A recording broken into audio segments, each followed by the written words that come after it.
अस्सलाम वालेकुम वरहमतुल्लाह। I hope कि आप सब ठीक होंगे और अच्छे से होंगे। कल के लेक्चर में हमने हिस्ट्री ऑफ जम्मू के बारे में पढ़ा था और कुछ रूलर्स हमने उसमें कवर किए थे, जिसमें शक्तिकरण, ब्रिजदेव, जोधदेव और आज जो हमारा टॉपिक रहेगा वो रहेगा मालदेव से। कहाँ से रहेगा? मालदेव से। इससे पहले अगर आप इस चैनल पे नए हो तो प्लीज़ चैनल को सब्सक्राइब कीजिए। आज हम मालदेव से स्टार्ट करेंगे। मालदेव भी एक रूलर रहे हैं किसके हिस्ट्री में? जम्मू के हिस्ट्री में। पहले पॉइंट पे आएंगे। पहला पॉइंट क्या कह रहा है? Maldev shifted the capital of Dogra Raj to Jammu. Maldev ही क्या करता है? ये शिफ्ट करता है कैपिटल कहाँ से? डोगरा राज टू जम्मू तक। ये आप याद रखिएगा, मालदेव ही होता है जो कि कैपिटल को शिफ्ट करता है डोगरा राज टू जम्मू। अब सेकंड वन पे आएंगे। सेकंड वन क्या कह रहा है? Maldev reign is regard as golden period. Golden period, Maldev का जो दौर रहा है किसमें?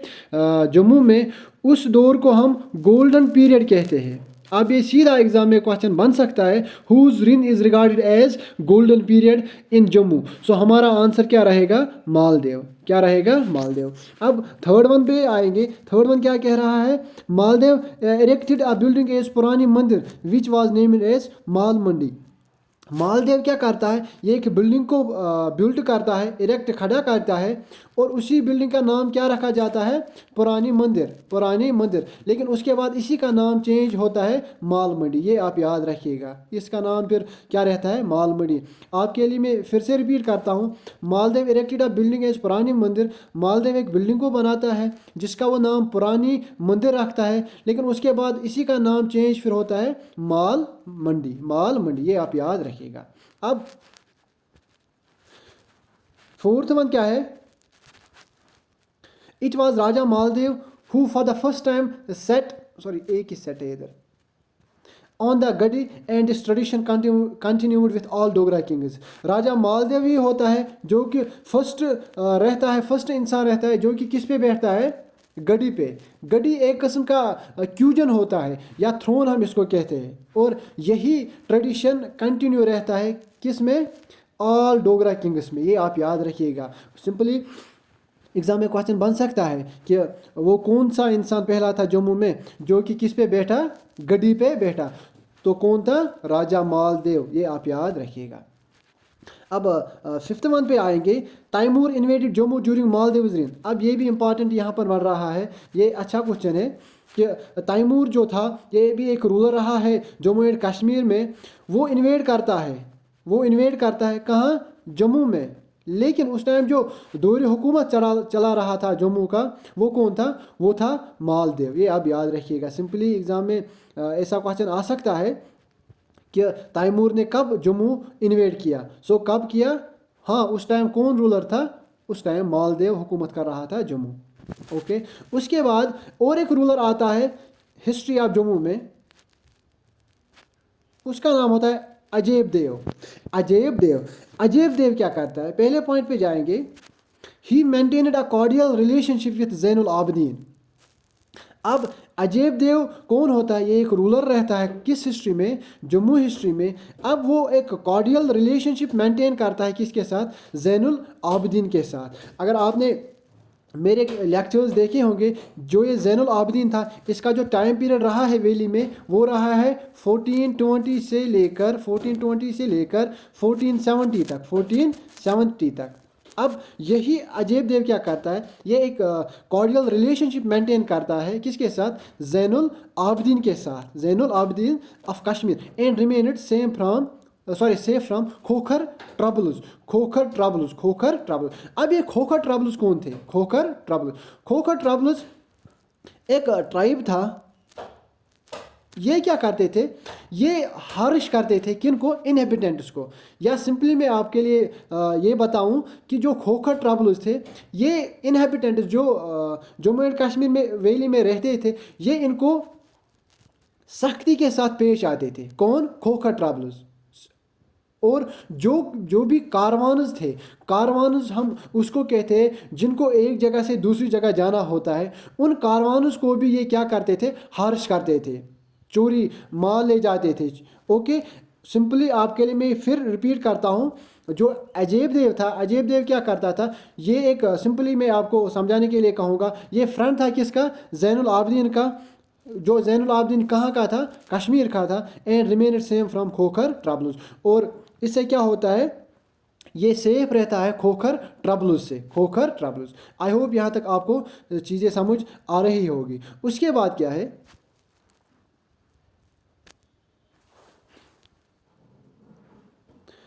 और एक रूलर आता है हिस्ट्री ऑफ जम्मू में जिसका नाम था Dhruvdev.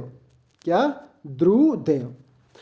Dhruvdev gave shelter to Banda Bahadur. अब ये यहाँ पर इंपॉर्टेंट वन बन रहा है। यही ध्रुवदेव क्या करता है, ये शेल्टर देता है किसको, बंदा बहादुर को। अब ये बंदा बहादुर कौन था, अब ये बंदा बहादुर कौन था, ये एक कमांडर था खालसा आर्मी का। किसका,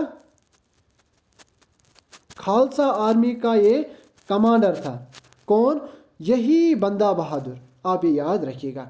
और इसी बंदा बहादुर को ये शेल्टर देता है and help him against Mughals, और मुगल्स से इसको बचाता है। कौन, ध्रुवदेव। अब एग्ज़ाम में ऐसा क्वेश्चन बन सकता है कि वो कौन था जो बंदा बहादुर को शेल्टर देता है, तो कौन था, वो ध्रुवदेव था।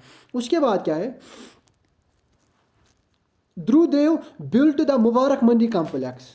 अब मुबारक मंडी कॉम्प्लेक्स को बिल्ट कौन करता है, ध्रुवदेव करता है। And shifted his palace from Maldev Mandi, जो कि हमने इससे पहले पढ़ा था, Maldev Mandi to new complex. अब ये क्या करता है, जो ध्रुवदेव होता है ये मुबारक मंडी कॉम्प्लेक्स बनाता है या सिंपली न्यू कॉम्प्लेक्स बनाता है। जो एग्जिस्टिंग इससे पहले रूल चल रहा था वो कहाँ से चल रहा था, मालदेव मंडी से, लेकिन ये चेंज करता है इसी मालदेव मंडी को, किस में, इसी न्यू कॉम्प्लेक्स को जिसको हम मुबारक मंडी कहते हैं।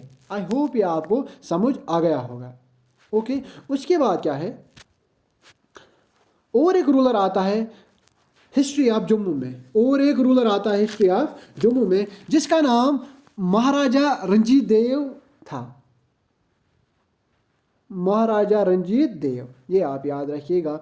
अब पहले पॉइंट की तरफ अगर हम जाएंगे, Ranjit Dev consolidated 22 principalities and established the Jammu Raj. अब जो महाराजा रंजीत देव था ये क्या करता है, ये कंसोलिडेट करता है, ये मजबूत करता है 22 प्रिंसिपलिटीज़ का। सिंपली 22 प्रिंसिपलिटीज़, ये छोटी छोटी स्टेट्स होते हैं, इन्हीं को हुकूमत करता है कौन, महाराजा रंजीत देव, और एस्टेब्लिश करता है जम्मू राज। ये आप याद रखिएगा। सिंपली आपके लिए मैं फिर से बताऊंगा, जो रंजीत देव होता है ये 22 प्रिंसिपलिटीज़ को बनाता है, 22 प्रिंसिपलिटीज़ को बनाता है और उन्हीं पे क्या करता है, फिर हुकूमत करता है। और कौन सी हुकूमत, जम्मू राज हुकूमत, उसका ये नाम फिर रखता है जम्मू राज। आई होप ये आपको समझ आ गया होगा। उसके बाद second one, according to Rajdarshani, according to Rajdarshani. अगर आपने मेरा कल का लेक्चर देखा होगा, उसमें हमने कुछ अर्लियर टेक्स्ट देखे related to history of Jammu, और एक टेक्स्ट आता है राजदर्शनी। ये किसने लिखी है, ये लिखी है गणेश दास वडेरा, गणेश दास वडेरा। ये भी आप याद रखिएगा, ये भी एग्जाम में क्वेश्चन बन सकता है।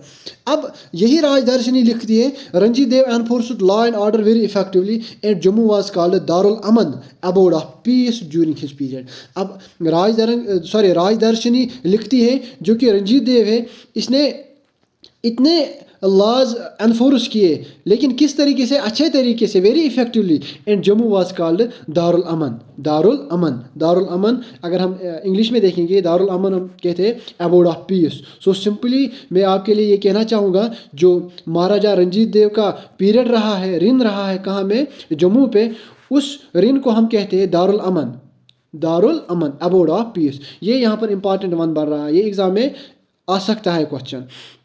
अब उसके बाद सिंपली जो राजदर्शन ये किसने लिखी है, ये लिखी है गणेश दास वडेरा ने। ये भी आप याद रखिएगा। अब उसके बाद he imposed ban on sati and female infanticide. अब यही महाराजा रंजीत देव क्या करता है, ये बैन करता है सती सिस्टम पे, सती सिस्टम, ये भी एक कस्टम है हिंदूज़ में, उसको ये बैन करता है। और फीमेल इन्फेंटिसाइड, फीमेल इन्फेंटिसाइड क्या होता है? फीमेल इन्फेंटिसाइड मीन्स ये एक इंटेंशनल किलिंग होती है, किसकी? बेबी गर्ल की। सिंपली ये हमने हमारे सोसाइटी में ये एक पैट्रियार्कियल सोसाइटी हमने बनाई कि वुमेन कुछ नहीं कर सकती, लेकिन ये बैन करता है किसको? इसी फीमेल इन्फेंटिसाइड को। ये आप याद रखिएगा। Simply he imposed ban on sati and female infanticide. Female infanticide means intentional killing of baby girl, ये आप याद रखिएगा। और Ranjit Dev was captivated twice. अब याद रखिएगा, जो रंजीत देव था इसको कितनी बार पकड़ा गया? 2 बार। कितनी बार? 2 बार इसको पकड़ा गया। लेकिन किसने पकड़ा? एक बार मुगल्स ने पकड़ा इसको, दूसरी बार अफगान्स ने इसको पकड़ा। ये आप याद रखिएगा। Simply Ranjit Dev was captivated twice. पहली बार किसने इसको पकड़ लिया? मुगल्स ने, और सेकंड अफगान्स ने। ये भी आप याद रखिएगा। ये ज़्यादा इम्पॉर्टेंट नहीं है, लेकिन याद रखिएगा इसको। अब उसके बाद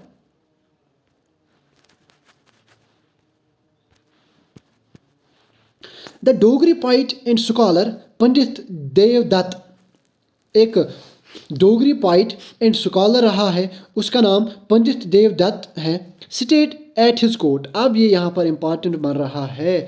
अब क्वेश्चन में ऐसा अब एग्ज़ाम में ऐसा क्वेश्चन आ सकता है कि वो कौन सा पोइट था या स्कॉलर था जो कि किसके कोर्ट में रहा है? रंजीत देव के कोर्ट में। उसका नाम क्या था? पंडित देवदत्त। अब यही पंडित देवदत्त क्या करता है? ये ट्रांसलेट करता है। पंडित देवदत्त क्या करता है? ये ट्रांसलेट करता है वरुण प्रभा ऑफ महाभारत, जो कि एक पार्ट है किसका? महाभारत का एक पार्ट वरुण प्रभा है। उसी वरुण प्रभा को पंडित देवदत्त ट्रांसलेट करता है किस में? हिंदी में। ये आप याद रखिएगा। आपके लिए मैं फिर से रिपीट करूंगा। जो डोगरी पोइट एक होता है उसका नाम पंडित देवदत्त होता है। यही क्या करता है? यही किस में होता है? ये महाराजा रंजीत देव के कोर्ट में होता है। और यही पंडित देवदत्त क्या करता है? ट्रांसलेट करता है वरुण प्रभा ऑफ महाभारत, जो कि एक पार्ट है किसका? महाभारत का। और इसी वरुण प्रभा को ये किस में ट्रांसलेट करता है? हिंदी में। ये आप याद रखिएगा। आई होप यहाँ तक आपको चीज़ें समझ आ रही होगी। उसके बाद क्या है? अब जो लास्ट वन रहा है वो रहा है जीत सिंह। कौन रहा है? जीत सिंह। जीत सिंह एक वीक रूलर रहा है हिस्ट्री ऑफ जम्मू में। ये आप याद रखिएगा। अब सेकंड क्या है? It was Jeet Singh period that Jammu finally passed into the hands of sick rule. जिस टाइम जीत सिंह हुकूमत कर रहा था किसको? जम्मू को। उस टाइम क्या होता है? जम्मू किन के हाथों में पड़ता है? सिख रूल में। किस में? सिख रूल में पड़ता है। और महाराजा रंजीत सिंह की एंट्री फिर होती है कहाँ में? जम्मू में। इंशाल्लाह जो हमारा नेक्स्ट लेक्चर रहेगा वो रहेगा महाराजा रंजीत सिंह से, या जिसको हम सिख रूल कहते हैं। सिख रूल हम थोड़ा कुछ अलग सा पढ़ेंगे जम्मू में। और सिंपली जो ये पॉइंट मैंने आपको पढ़ाया, सो सिंपली जो जीत से अब एग्ज़ाम में क्वेश्चन ऐसा बन सकता है, किसके रूल में सिख रूल एंटर हुआ? किस में? जम्मू में। सो उस टाइम कौन हुकूमत कर रहा था जम्मू को? वो था जीत सिंह। आई होप ये सारा कुछ आपको समझ आ गया होगा। And at last please subscribe this channel, also like share this channel. Thanks.